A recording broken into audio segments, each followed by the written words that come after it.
Hello. Hello. That's right. It is YouTube time this time, all the time. If you like poetry, if you like literature, if you like cultural history, then you've come to the right place. We make podcasts about all of those things. So be sure to like and share this video. And of course, most importantly, subscribe to the channel so you never miss an upload. Since we mostly make podcasts, you can also find our shows on all the major podcast platforms. So if you found this video, but YouTube isn't your speed for regular podcast listening, head over to Apple Podcasts, Stitcher, SoundCloud, Spotify, wherever you get your podcasts, and subscribe there. All right. Hope you enjoy the episode.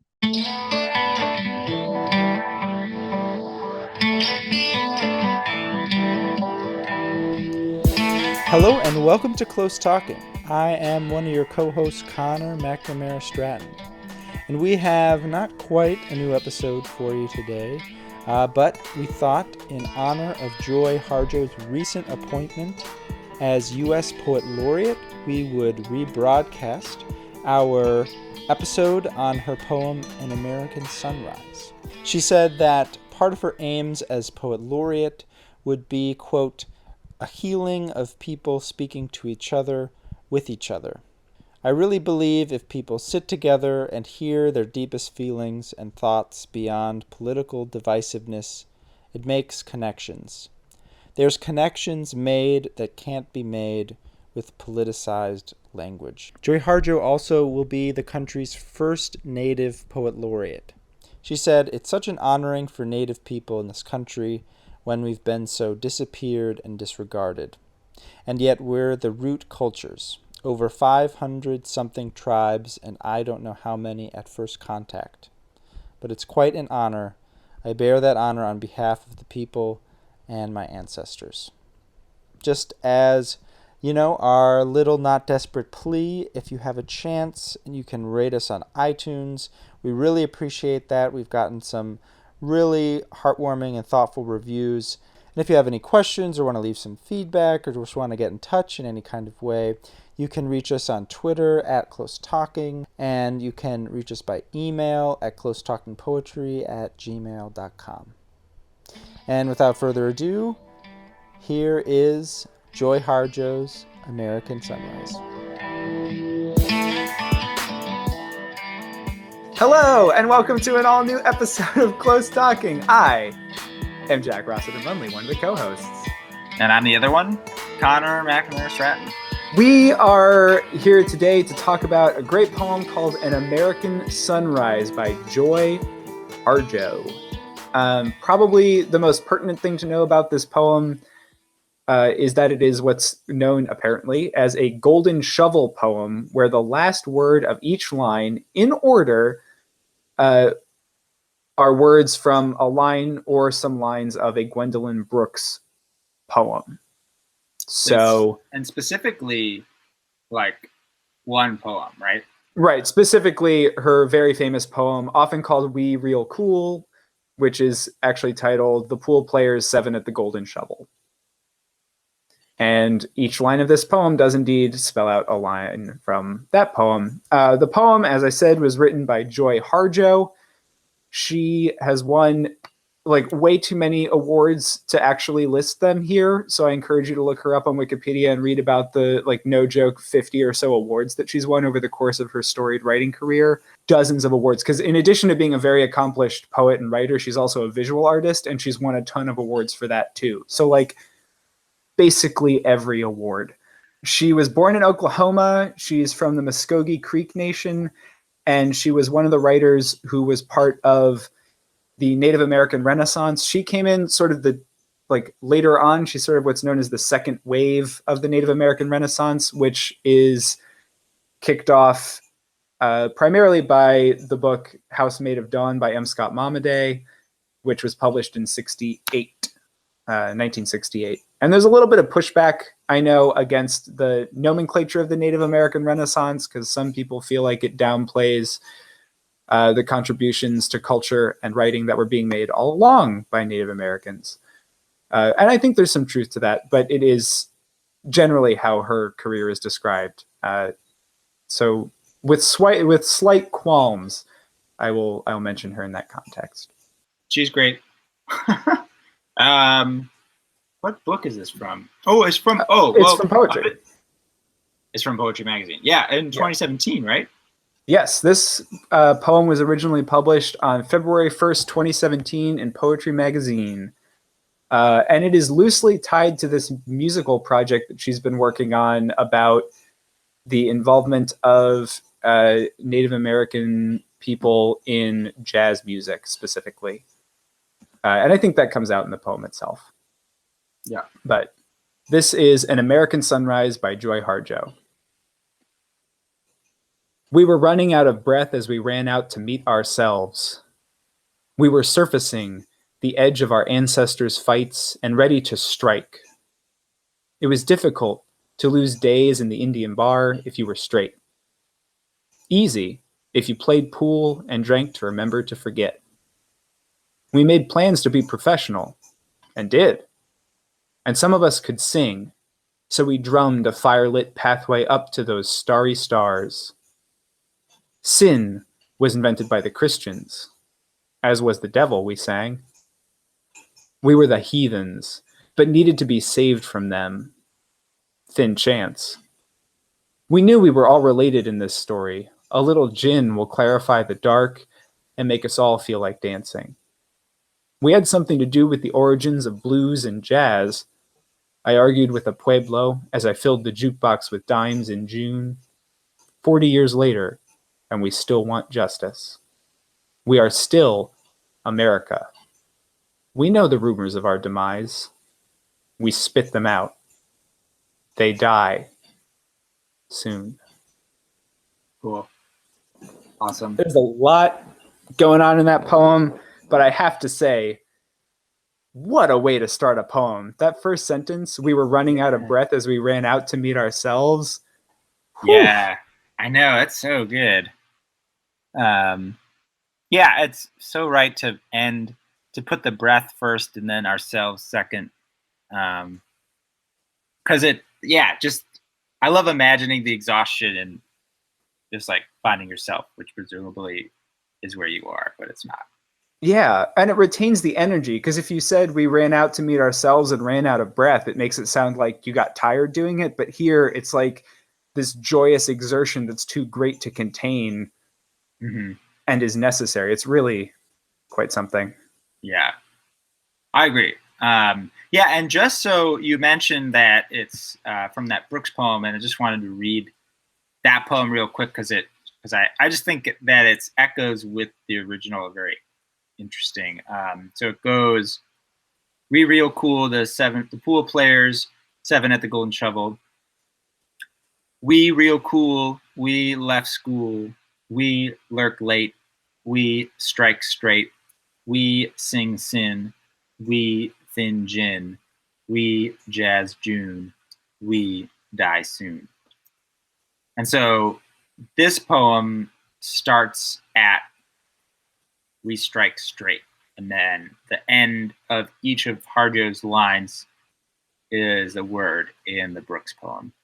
Which is really neat. And one thing I know that Gwendolyn Brooks said about that poem, specifically with reference to the We Jazz June line, which is the least straightforward of them all, is that she wanted to take the month that she thought was the most basically like heteronormative month, like everybody gets married in June, and she wanted to talk about these kids who skip school and shoot pool and act cool, messing that up. And so they jazz June. So she was almost using jazz as a verb to say what they do to this straightforward month. And I think it's really interesting and cool that that is included in here as one of the lines that she uses in her endings, because she's talking almost about how Native American voices jazz. The way that jazz as a tradition is talked about often erases the Native American voices that were crucial to helping create it and continue it. And part of what she wants to do is reinsert those voices and re-empower them. What Harjo wrote about this poem and sort of in general and about the musical that she was writing, I thought might be helpful to read. So she was saying, at the same time, I was writing a musical that includes Muskogean indigenous peoples and the origin story of blues and jazz. We have been disappeared from the stories, but there would be no blues or jazz without our contributions. Our tribal music is also pentatonic, polyrhythmic, features call and response, and we know how to swing. Anyway, I just thought that was, I like that part. It's interesting. Yeah, and it's interesting to think about the idea of a golden shovel form. Is so kind of wild. It's, an iconic Brooks poem, so it's in conversation with her, but it's also just such a small, iconic American poem that is taught everywhere, like almost to a fault, like almost like maybe teach another Gwendolyn Brooks poem, because like she didn't just write like 20 words, but is such a good example of so many things that we want to teach about poetry, which is like sound being so important. We thin gin, we jazz June. Also, this idea of enjambments are so prominent in that poem, and then also gets at this sort of, which probably someone could draw back to Whitman or something, which is the capacious first person plural or first person singular. And in Whitman's case, it would be, the I that stands in for everything, but this we is a very large we in Brooks's poem, and sort of speaks to a particular and particularly Black experience in America, and is very like assertive and confident, and also complex about it. The way that it ends, "We die soon," and so, and then to take Harjo, which in this poem is, a very particular Native American, like speaking to that experience, echoing the Brooks, and using that similar we, because you have to keep using it. And so the we's keep coming at the ends of the lines, and there's that really, repetitious way, and the way that she uses that, but also is changing it. And one way that she changes it that's interesting is the last line is, "We are still America. We know the rumors of our demise. We spit them out. They die soon." So whereas in the Brooks poem, the sort of speakers, who are these young kids, are dying soon, in the Harjo poem, it's the rumors about their demise that are dying, and the we is sort of spitting them out and killing them, which I sort of like how she does that while still retaining the essential texture of the Brooks. Definitely. And she also writes against the Brooks this is also set in a bar, but it has a very different feeling than the one that is in the Brooks poem, mainly because, one, by writing about Native American stories in the setting of a bar, she's dipping into a lot of stereotypes about Native Americans, and a lot of true history about what has happened to Native American populations, particularly on reservations, alcohol and alcoholism and substance abuse, because it's astronomical on reservations, and the sort of cultural construction of like the drunk Indian is huge, and shows up not just in stereotype, but also is investigated by authors like Sherman Alexie, who writes about his own experience with substance abuse as a kid, like seeing it all around him, talking about his father drinking a great deal and like drunken parties at his house. So it's a whole different texture when it's in this context. Yeah, no, that's such a good point. That also makes me think of, I was listening actually to another poetry podcast, which just started this fall. It's called Verses. It's with the Poetry Foundation, but it's with Dinez Smith and Franny Choi. and they had on Natalie Diaz, who's this great poet, and she was reading this poem, and one of the statistics, sort of the poem was based around statistics. I'll have to find it, but basically American Indians like make up less than 1% of the American population currently. It's like 0.8%, but are the most killed by police per capita of any race. And so it's like 1.8 or 9% of all police shootings are of American Indians. Anyway, that just makes me think of both, the way I could imagine the constructions and the discourse around sort of that alcoholism, but also like a kind of criminality and threat that then sort of plays out materially in the way that police treat American Indians, which is not dissimilar to what we talked about with the Solmaz Sharif poem, where the rhetoric and the stereotypes surrounding that have, very material consequences, which anyone who is that identity knows intimately well, but for some reason it's always a surprise for white people, Right. including myself at one point, but hopefully I've read a little bit and I'm slightly smarter. Yeah, Anyway. no, that's a great point. And the way that the bar setting feels in this is very almost claustrophobic and restrictive. And there are all these hints of the desire to escape. And so the bar comes to represent this kind of entrapment that's brought up in other ways in other places. But it sets it up right at the beginning where it says it was difficult to lose days in the Indian bar if you were straight. If you're not drinking, if you're not taking this, it's almost like Soma in Brave New World or something. It's like if you're not taking the opiate that they want you to take, it's hard to forget that this is a place you want to leave. And in fact, the next line tells you that and says, easy if you played pool and drank to remember to forget. Like if you're drinking, you'll realize that you need to forget that this is a place you need to get out of. This is the box that society wants to keep you in. Staying in this setting is the trap that's been laid for you. And then that trap becomes greater than just a physical place when it says sin was invented by the Christians, as was the devil we sang. So this is, to me, sort of two meanings. It's that, one, there's a box that Christians are trying to put you in for your native religion, perhaps, or for the religion that you have. Like they're going to try and turn you into, the next line says, we were the heathens, but needed to be saved from them. Like it wanted to turn us into something bad. But also when it says, as was the devil, comma, we sang, it's both singing about the devil and also singing, because of where the poem then goes, the devil's music, as jazz and blues were called. So it's, you're both singing the devil and you're singing about the devil, which I thought was very interesting.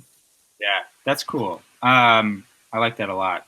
That makes me think of, I like the idea of thinking about entrapment and trapped. So that does seem to come up a lot. Like the first two lines, which we talked about a little bit, we were running out of breath as we ran out to meet ourselves. There's that kind of, what you're trying to meet is yourself, but you're not quite there yet. There's this sense of almost getting to where you want to go, which is then followed up by, we were surfacing the edge of our ancestors' fights and ready to strike. So not yet striking potentially, but then also surfacing the edge is like a double almost, right? So you're not like in the center of the ancestors' fight. You're not at the edge of the ancestors' fight. You're getting to the surface of the edge almost. It's not exactly the same as being trapped, but it's like in getting to the place where you want to go, you're still not there. You're always almost getting there kind of thing, which I really like. I like that idea because it puts me in mind of life, liberty, and the pursuit of happiness. It's the pursuit of happiness, which, of course, is adapted from the pursuit of property. So it's like not necessarily all that great. But the idea that it's like the journey is important, and the journey, in fact, is where the primacy of importance is put, and that it goes back to this founding document, this aspirational document, but the creation of that document is also the creation of the nation that then makes this pursuit and this struggle necessary at all. Yeah. No, that is really right. And it is. There's that pursuit still that carries through. We made plans to be professional and did. And some of us could sing, so we drummed a firelit pathway up to those starry stars. The emphasis on the plans, and then also the pathway being kind of the thing that they're creating, drumming up a pathway.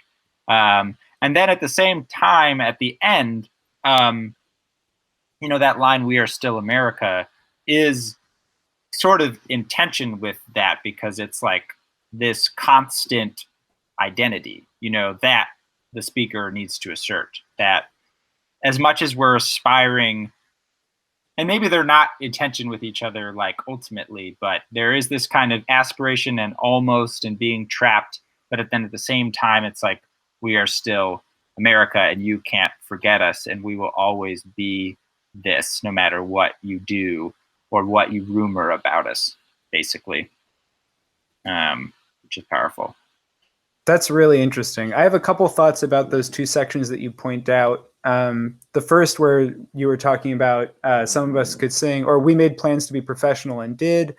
Partially in the barroom setting, I'm thinking of like people who make plans, like in The Iceman Cometh or something, where everybody's always talking about, oh, he's going to arrive, he's going to come, it's going to be great. Like always like, oh, tomorrow is going to be the day, like it's going to come kind of thing. Like we made plans and they never happened. But here it says we made plans to be professional and didn't just make plans. We did it.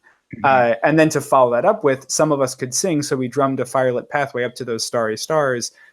I take that to be really calling back to Native people who were able to escape whatever their initial conditions were and like make a career for themselves, particularly because of the context of this poem, like in music. Drummed a firelit pathway to those starry stars. We made it to the top of the pops. And then the line, "We are still America," I found so powerful, because it harkens back to, at least I think about, why is it necessary to make this statement that should be obvious? Of course, you are America, for Native peoples. But reservations have their own very complex relationship legally to the nation of the United States. And always have had a different relationship than most principalities would, or like areas that they are their own nations, essentially, within the United States. But also, it, to me, brings to mind the civil rights era posters that said, "I am a man," and the more contemporary iteration of that, which is Black Lives Matter. You have to make these really basic statements about humanity and belonging when you are constantly erased and removed or made less than by the dominant culture. And so the necessity of having to say, "We are still America," is incredibly sad and powerful. Yeah, I agree. I agree a lot. One other little thing that I think sort of is a feature in it, which is about it's like about the discourse, which I think is important in the way, and I'm sort of tipped off by the end, where it says, "We know the rumors of our demise, we spit them out, they die soon." And that's kind of like, we know what people are saying, and that's not in our mouths anymore. Like, we've gotten rid of them. So that I'm just thinking about what people are saying, or what people are doing, all that stuff. And I think there's an interesting way that the lines are working to, and I don't know how much to read into this, but that are both deferring and then emphasizing the saying of it. So, for example, sin was invented by the Christians, as was the devil, we sang. We sang it's an odd syntactical partly it's necessitated by the form because she had to have sin at the end of the line. But the we sang coming at the end puts sin as like this huge statement, and then we're like, we don't know who's saying for a while sin was invented by the Christians, etc. Similarly, we had something, and then there's a line break, had something to do with the origins of blues and jazz, and then there's a line break. And then it says, I argued with a Pueblo as I filled the jukebox with dimes in June. So again, there's this like claim that's very powerful. We had something to do with the origins of jazz, and the way that the line breaks has a moment where the statement can be a statement by the poem and not be qualified by the fact that it's occurring like, quote, in scene or something like that. But then at the same time, so it's deferred in that way, but then at the same time, when it comes, I argued with a Pueblo as I filled the jukebox. It does sort of like, I don't know exactly what the effect is, but it returns to the jukebox, to the bar, and that kind of thing. So it sort of like goes outward really confidently, and then it returns sort of, it maybe is still trapped or something like that. But yeah, I don't know. But that kind of, those moments were very interesting to me, I guess.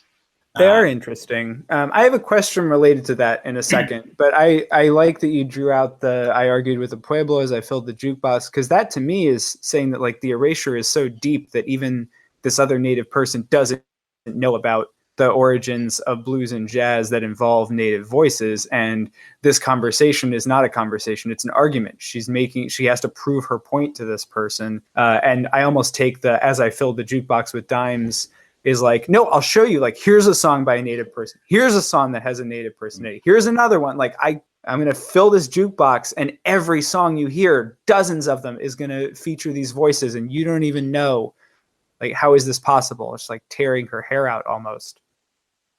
Yeah. No, I think that's exactly right. That is a great reading of that. I think that's right. My question is, because you so rightly point out, like, a lot of the syntax in this poem is a little weird, and it seems mostly to be a result of the form. Like, how does this form as a form work for you? Do you think it's like heightening the poem, or do you think this poem in another version, like maybe without the constraints of the Golden Shovel poem on it, would fly a little higher, let's say? That is a very interesting question. Yeah, I think I'm sort of undecided. I guess, like, on the one hand, I like the idea of a form coming out not of like a quote form, but a poem. So it's not a sonnet in that it has its roots in like meter and stanza and blah, blah, blah. But it's an actual poem that then sort of gives birth to other poems. So I like that thing, and I do think that works here insofar as, in just like moments like we 40 years later and we still want justice. It's a different moment, but the Brooks poem, I mean, it's not 40 years, but it came out in 57, it was published. And there's, in the effort to harken back to the past in the poem, the fact that it comes from a poem, like literally has the seeds of it in 1957, sort of like embeds that in a way that, a poem that's sort of not coming from that form would do. At the same time, yeah, I mean, I do think that the enjambments are a little conspicuous at times in a way that, like, it's good that the we comes in at the end, like, once, but I don't know. But every time it doesn't seem to be doing a new thing. and it doesn't quite, because it's longer and there's actual real sentences rather than in the Brooks poem that's just like 3-line things. Like I get tugged into a real sentence and then I get a we and then I get a line break, and that is kind of jarring in a way that I don't know is helpful for the poem. Those are my initial thoughts, because I do feel like, and then I also get the sense that, and maybe this is a good thing, that there's a lot that Harjo wants to say in this poem, and it's like it's reined in by the Brooks form, which of course you like want to see. Like that's a kind of dynamic thing to see, is this sort of like almost bursting at the seams, and that sort of can be the joy of constraints. But at the same time, maybe there would be more there if she didn't have to kind of, then we have to talk about the jazz thing because the jazz is coming, and I guess it's going to be June, because it's got to be June. Yeah, I think I'm in a similar place where I love what the poem gains from being in conversation with the Brooks poem, but there are a couple of places where I feel like it takes a weird turn that it wouldn't have otherwise. And I don't know that that's necessarily good or bad. It just feels like the poem is being pulled away from something it wants to say by this form occasionally. However, there are also some really interesting and cool original phrases. I'm thinking specifically of Thin Chance. I love Thin Chance, and I don't think that would come up without the form. So I'm a little ambivalent about it overall. I really like this poem, and it's very interesting and stimulating to me for a number of reasons. Specifically, I think the music thing really speaks to me. But I'm interested in, always when I read a poem that's in a certain form, I'm always like sort of curious, what does the form add? What does it change? Oh, it's a sonnet. Why is this one a sonnet? And I find that always an interesting question to ask of a poem when I'm reading it. So I was glad to get your thoughts. No, I mean, I love Thin Chance. But the other thing that my like current hot take about form is that, which I was trying to maybe tell my students, is that like the form both does work and is something. And if the form is so present, I think that, and so like overwhelming or at the surface, then whatever the form means dominates what the poem means in some kind of way, and I think can often flatten the like other things that are going on in the poem. Like oftentimes, in sort of, I think, which I've probably done, like elementary, like less good, not elementary, but less good poems that I've seen being workshopped, where there's like the poem is long, the lines are long, and then it like slows, it like skinnies slowly, and then there's like one word at the end, and then the poem is sort of like about something suffocating or like choices being narrowed or something. So the form is imitating the content. But the form is so obvious that like that's like all I get. It's like, oh, suffocation, or like claustrophobia, or like narrowing, where there's so many things happening in the poem. And rather, I think a form most of the time, unless the form's ingenious, should lie underneath and just tug you in the directions that you want to go. And so in this way, I do think that the form is loud here. And probably made especially so because I'm so familiar with the Brooks poem that I just keep reading that. And so, yeah.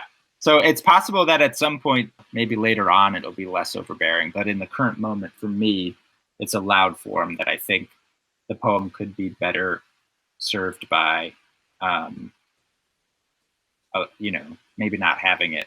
And then it's also like, well, I've spent all this time connecting the Brooks and the Harjo, but it's like, then I don't want to conflate a Native American experience with the Black experience in America, because that's different. I mean, on the one hand, she is bringing that in explicitly with, or at least connecting them with, we had something to do with the origins of jazz, and the origins of jazz are often talked about in terms of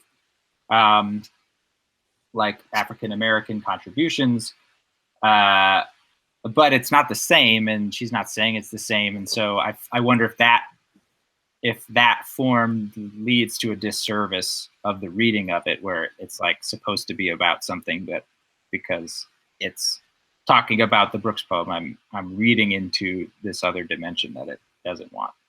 Where I come to have sort of some trouble is that there's like sort of three like peoples or populations that are in the poem, or like there's the Native American population, there's the African American population, and then there's something that is like the they, or the dominant blah blah blah, or the the white population.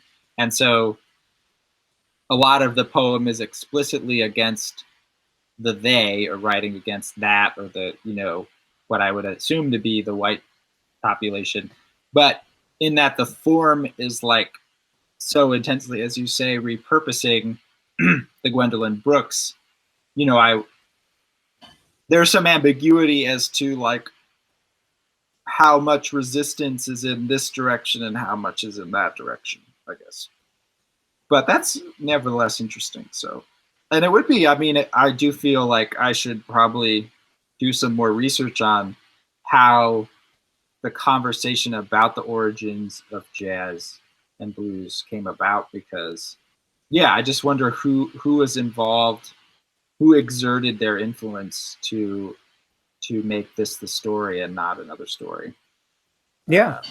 I mean, for the most part, it's like white musicologists who traveled into the South to record people, and the narrative that got created was about music of, at least for blues particularly, it's music of like strictly the African American tradition. And while that's true to a degree because of it growing out of slave songs and spirituals and work songs, there's also the very real fact that a lot of people think that Charlie Patton, because he was known to be lighter skinned, the father of Delta blues, was there's a lot of speculation that he might have been part Mexican or part Cherokee, of mixed race heritage, whereas the music that he pioneered is mainly thought of as Black or African American music.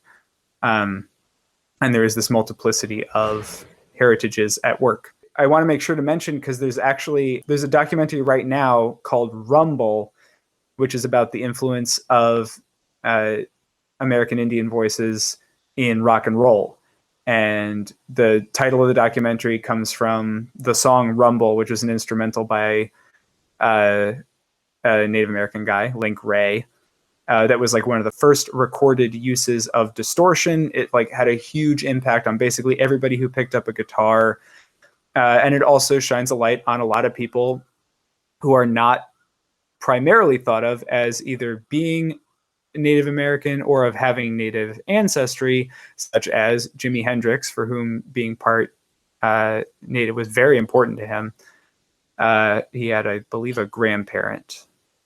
And Robbie Robertson as well, the lead guitarist of the band, among many others. But the documentary sort of pulls out that thread, which is a really important one and one that gets super overlooked. I'm thinking of this extra because I'm actually reading a book right now called Just Around Midnight: Rock and Roll and the Racial Imagination, which is about how rock and roll became such a white genre in general, not just erasing Native voices, but like getting rid of African American presence in rock and roll basically during the 1960s, over the course of the 60s, which is a really fascinating and important subject, and sort of calls back to a lot of what's going on in this poem. Yeah, no, that's really interesting. I'll have to check that out. Last thing is, if you like this poem, there is a anthology that's going to be published. Maybe it has been published, called The Golden Shovel Anthology: New Poems Honoring Gwendolyn Brooks. So I think that there's sort of multiple styles or poems in this form that you can check out there. Should we read it again? Let's read it again. An American Sunrise by Joy Harjo. We were running out of breath as we ran out to meet ourselves. We were surfacing the edge of our ancestors' fights and ready to strike. It was difficult to lose days in the Indian bar if you were straight. Easy if you played pool and drank to remember to forget. We made plans to be professional, and did. And some of us could sing, so we drummed a firelit pathway up to those starry stars. Sin was invented by the Christians, as was the devil, we sang. We were the heathens. We needed to be saved from them. Thin chance. We knew we were all related in this story. A little gin will clarify the dark and make us all feel like dancing. We had something to do with the origins of blues and jazz, I argued, with a pueblo, as I filled the jukebox with dimes in June, 40 years later, and we still want justice. We are still America. We know the rumors of our demise. We spit them out. They die soon.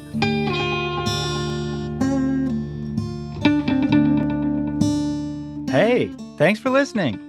If you enjoyed this episode, head on over to Apple Podcasts and leave a review. Those reviews help us with the algorithm and are the best way for us to find new listeners. Do you have thoughts about this poem? Or is there a poem or poet you'd like us to cover on a future episode? We would love to hear from you, and there are tons of ways to get in touch. Yes, you can send us an email to closetalkingpoetry@gmail.com or find us on Twitter.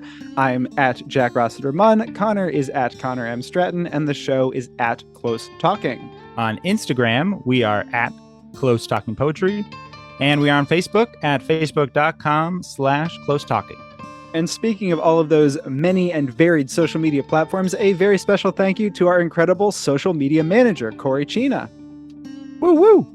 Woo. Thank you all for listening, and we'll see you next time. See you next time. Come back again. Please come back just one more time. Door's always open. Okay, bye. See ya.